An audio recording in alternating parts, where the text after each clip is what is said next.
মেয়ে মানুষ কি এত বেঈমান হয়? আর হাসলেন কেন? এটাই বলছি, মেয়ে মানুষ কি এত বেঈমান হয়?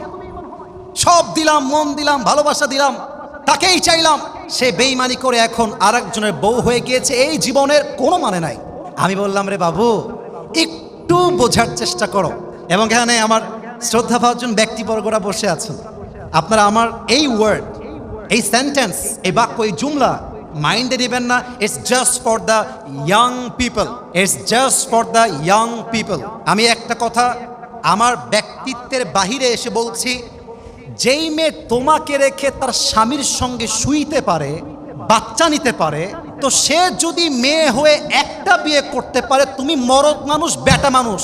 ও বিয়ে করছে একটা, তুমি বিয়ে করবা চারটা, তুমি বাঘের বাচ্চা, তোমার পর কোনো টাইম নাই। কোনো মেয়ের জন্য আমার জীবন বরবাদ হয়ে যাবে, ইয়ার ইয়ে তো নেই হো सकता यार। তার জন্য একটা বিয়ে জায়েজ, আমার জন্য চারটা বিয়ে জায়েজ। আরে ফাঁসিতে ঝুললে সে ঝুলবে, আমি তো এনজয় করে বাঁচতে চাই, ঠিক কিনা বলেন? অতএব ভাগ্যে যা আছে হারিয়ে যাবে না, আর ভাগ্যে যা নাই এটা নিয়ে আফসোস করা যাবে না। তবে at-taqdiru la yarut, your destiny will never change, but you can change your destiny with the supplication, by the dua.